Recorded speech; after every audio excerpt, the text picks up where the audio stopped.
Assalamualaikum. Saya nak berkongsi dengan anda. Hari ini kita ada training online yang bertajuk Body Care and Healthy Lifestyle, iaitu penjagaan badan dan gaya hidup sihat. So, saya nak kongsi dengan anda gambaran keseluruhan khusus. Course overview dia ya.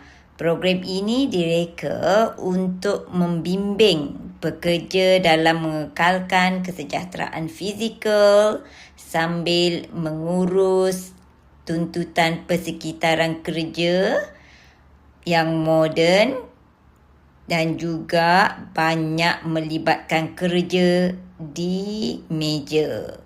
Peserta akan memperoleh pengetahuan praktikal mengenai penjagaan badan, penambahbaikan postur serta amalan gaya hidup sihat yang mudah diaplikasikan dalam rutin harian. Latihan ini menekankan amalan yang realistik dan mampan termasuk teknik pergerakan, pengurusan tenaga, penambahbaikan kualiti tidur serta asas kecergasan dan kesedaran pemakanan.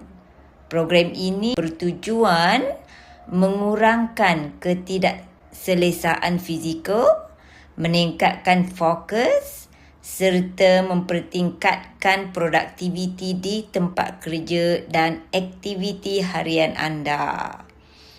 Okey, kos objektif dia ya. Setelah menamatkan latihan ini, peserta akan dapat yang pertama ialah memahami punca lazim ketidakselesaan fizikal, isu postur serta pergerakan yang berkaitan dengan kerja berasaskan meja. Yang kedua, teknik mudah untuk mengurangkan ketidakselesaan pada bahagian leher, bahu dan belakang. Yang ketiga, tip praktikal untuk mengurus keletihan, meningkatkan fokus serta mengekalkan tahap tenaga harian. Yang keempat, panduan untuk meningkatkan kualiti tidur dan proses recovery bagi keseluruhan badan. Yang kelima ialah panduan amalan kecergasan, pemakanan dan penjagaan diri yang realistik serta sesuai dengan jadual kerja yang sibuk. Okey, siapa yang patut hadir ya untuk kursus ini? Kumpulan sasaran kami ialah yang pertama ialah pekerja menjalankan tugas berasaskan pejabat. Yang kedua, eksekutif dan bukan eksekutif, admin dan support system. Seterusnya, pekerja yang mengalami ketidakselesaan fizikal pada leher, bahu dan bahagian belakang. Individu yang berminat untuk meningkatkan tahap kesihatan dan gaya hidup keseluruhan. Sampai situ saja. Kita jumpa lagi. Assalamualaikum. Alright. Okay, so now, if you guys are in access with your, before that, okay, I will stop share for a while. I need to put the link first in the chat group for those who can't scan. If you're outside and you are basically out in the cafeteria or you're out eating with your friends, or maybe you can take this link and second here.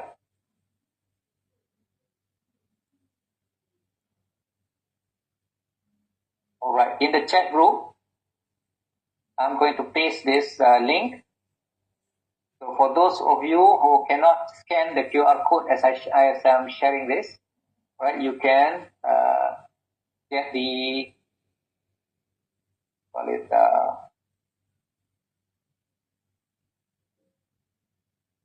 you can get the Mentimeter link from the chat box, yeah. Okay. Give me a second, press.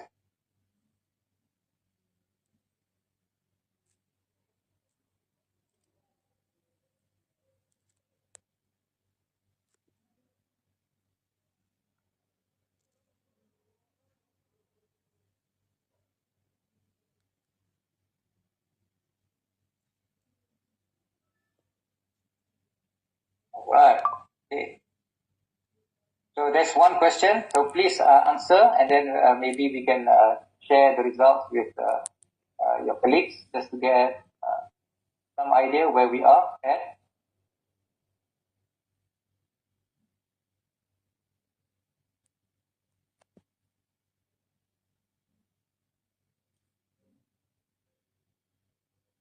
Okay, so for those of you who have not taken the survey, you have, okay.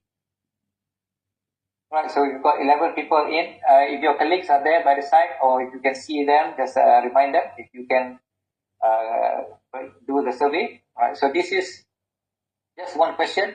On average, how many hours of sleep do you get daily? Okay, so you've got 8 hours, 7 hours, 6 hours, and 5 hours or less. Okay. Right, let's give it a minute. Okay, two persons, 5 hours or less. It will be very interesting. Okay, 10 hours, 10 of those on 6 hours on average, right? And 7 hours. Anybody on 8 hours? Anybody who gets their beauty sleep on 8 hours? No? No takers? You guys are all hard workers, I presume. Staying up late to complete your work. Alright? Okay, very nice.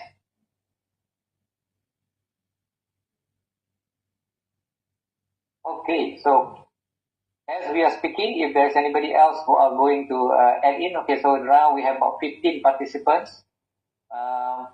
What we can see here is the majority of you guys are within the 6 hours rate. Okay, so some of you may get a little bit more, 7 hours, but you do have a small portion of you guys that does 5 hours or less. So I get 5 hours or less in a night. I've had problems sleeping since I was young. So what we're going to do here is just to see the implications of it later part. Okay. Well, alright. So we've got 3 people now. So it's equal, 7 hours and 5 hours or less. Okay. So you guys can continue this survey. For those who have accessed the link or have the QR code, please continue to do so. Alright. I'll just get back to the slides to carry on. But I agree that a majority of you gets about 6 hours on average, but there are some who are on the 7 hours and the 5 hours or less range. Yeah. Okay.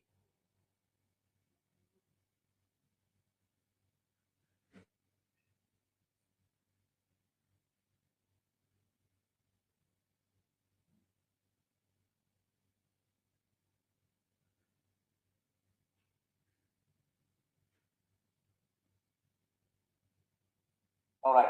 Okay, so what I will do is right after this online facilitation, the results of the full mathematical activity, I will paste it here on this slide. So when I share with you guys can have a look at what we have had. So if you remember, just to recap, there's 12 of you who said you get 6 hours or less of, 6 hours of sleep daily on average. 3 on each side, 3 on the 7 hours, 3 on the 5 hour mark, right? So let's look at what is recommended. So I'm pretty sure you guys are aware of this. Most information that you gather will say that 8 hours of sleep is the recommended hours.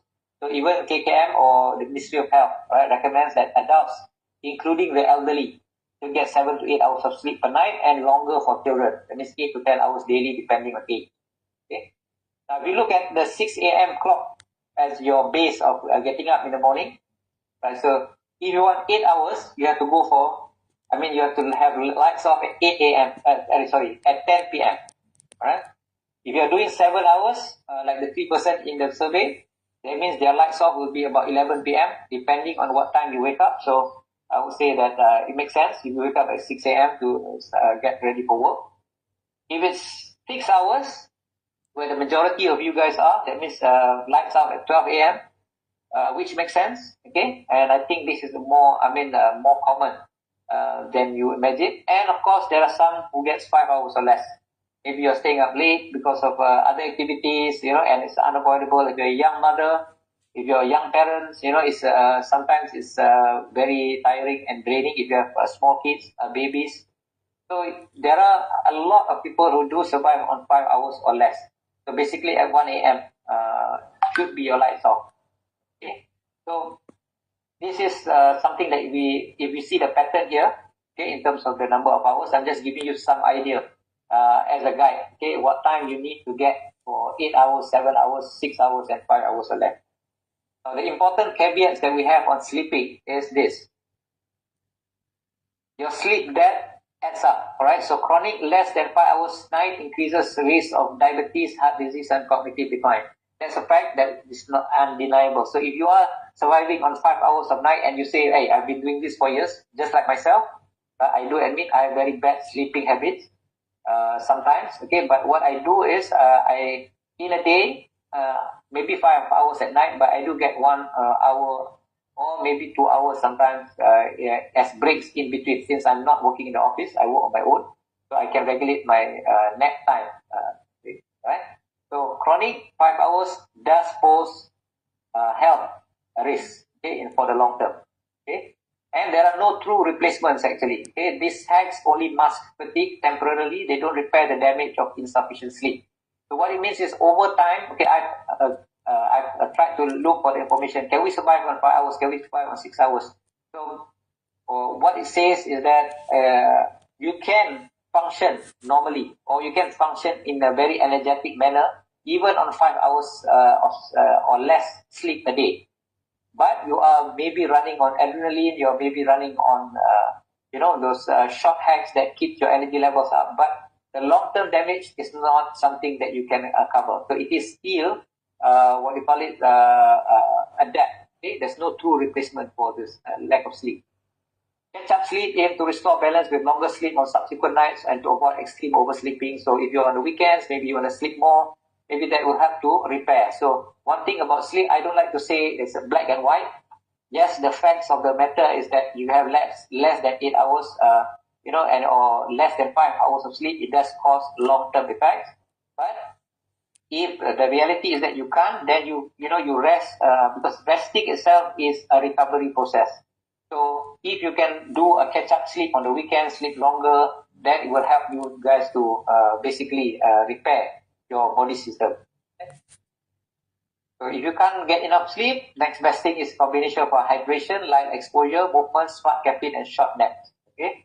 So these are just to help you guys at the office. So if you happen to find that you're traveling, you come back, it's been a long night, you have other things that you want to do, that you had to do, so you're getting less than 5 hours of sleep. You need to do a little bit of hydration, light exposure. That means go out, get some sunlight before you start work, movement, smart caffeine, and short naps. This will help your functionality at the office. But again, don't confuse functionality with the long-term effects of not getting enough sleep. So that's the basic point. Okay. So now I'm going to share another video, right? This is a video on not just getting sleep, but how do you sleep better? Right, so the quality of the sleep is important. So if you do 8 hours of sleep, but you are not getting what they call the REM stage, or the deep state where you start having dreams and your breathing gets normalized, where your body fully recovers. So it's not going to be, if you wake up and you sleep and you wake up, you sleep and you wake up. You need to find how to break that rhythm. So you need to have a deep sleep to get a quality sleep. So I'm going to stop share.